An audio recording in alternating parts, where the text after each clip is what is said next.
What's going on? Welcome back. In today's video, I'm going to be critiquing my old writing from 2019, so 6 years ago. I've chosen one paragraph from a story I wrote, and from this paragraph, I'm going to focus on 5 beginner mistakes that I make. At the end, I'll show you how I would write the paragraph now, and we can kind of see why it's improved. So first of all, I'll just read you the paragraph. The clock was at 10. Noise that sounded like bubble wrap grew in volume coming from outside. All at once, rain was smashing against the window like a burglar trying to gain entry. Excitedly, John grabbed the coffee table and pulled himself into a seated position and kicked on his slippers. He had loved thunderstorms ever since he was young. Just reading it again, it really is staggering how poorly that's written. And I didn't realize it at the time. The first mistake is using too many adjectives and adverbs. So there's one sentence here where I say, excitedly, John grabbed the coffee table. Excitedly is unnecessary. It doesn't read well. And if you're reading it out loud like I am here, it gets stuck in the mouth. It's jarring. Excitedly, John grabs the coffee table. It's not how people speak in real life. And that's why when you're reading it, it just kind of doesn't land properly.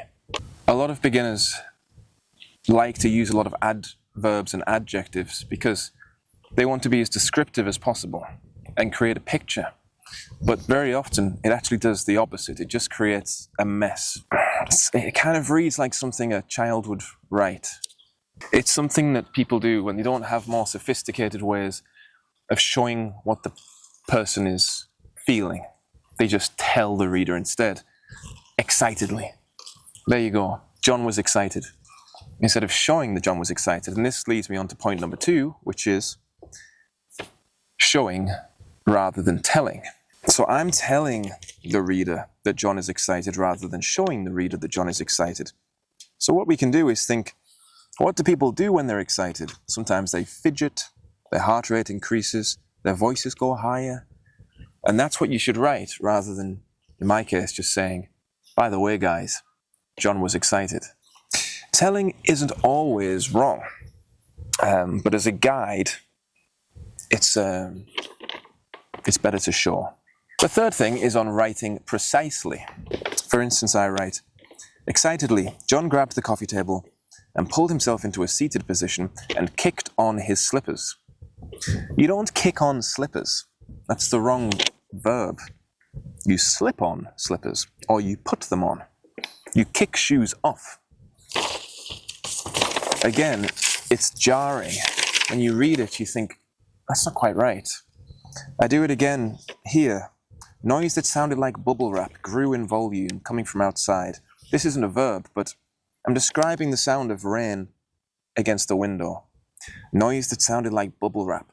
It just doesn't quite, it's not quite right. That's not exactly what rain sounds like.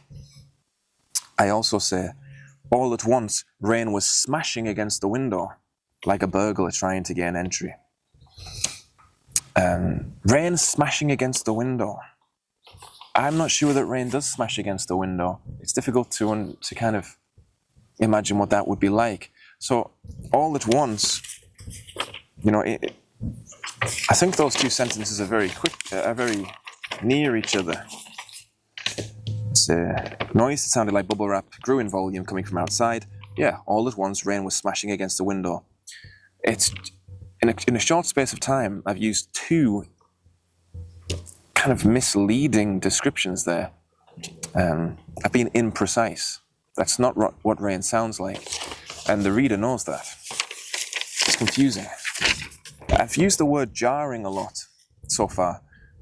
A perfect sentence is a sentence where there are no jarring moments for the brain, where your eyes go from one word to the next without interruption, effortlessly. When you read a page turner, that's what it feels like. You're suddenly at the bottom of the page, and you think, how did that happen? It's because there's nothing, either a punctuation kind of error, or some goofy punctuation, or a word that doesn't quite land, or an imprecise verb. There's nothing throwing you off. Whereas when you read bad writing, every sentence you're being thrown off. There's something that just makes you stop or makes you have to read the sentence again because you think that wasn't quite right.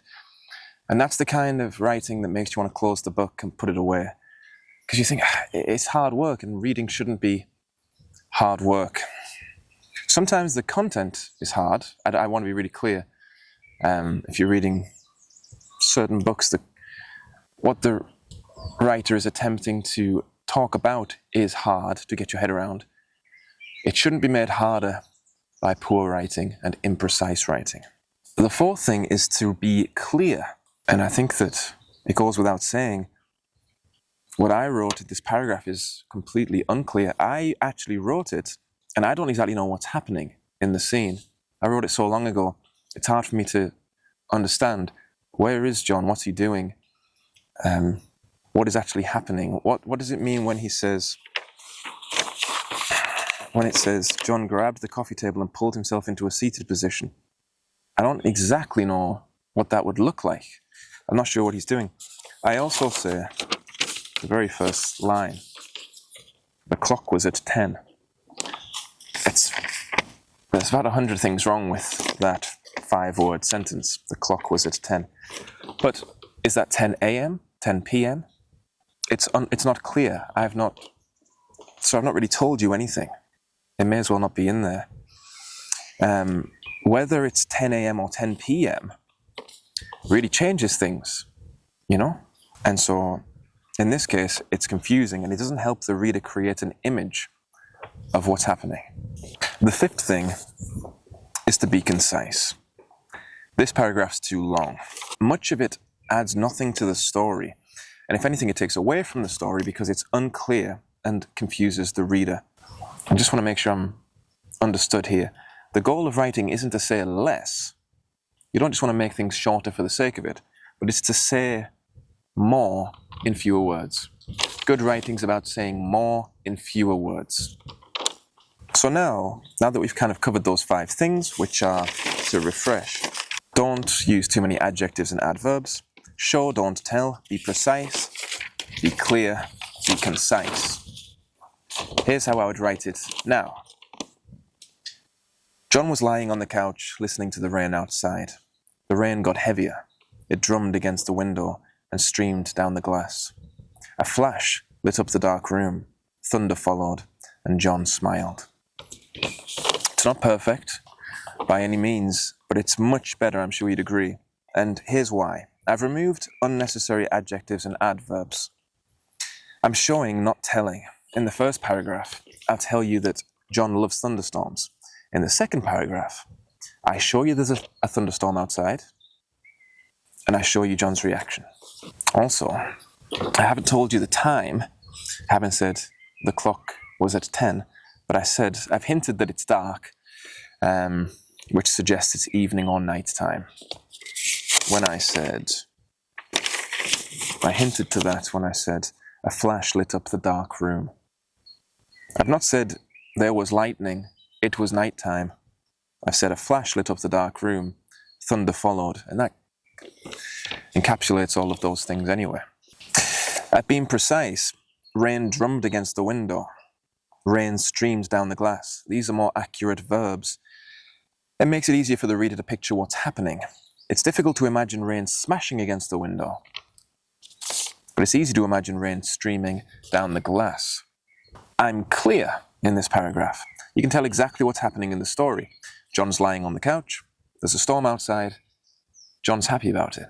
And finally, I'm concise. The first paragraph is 60 words. The second is 37.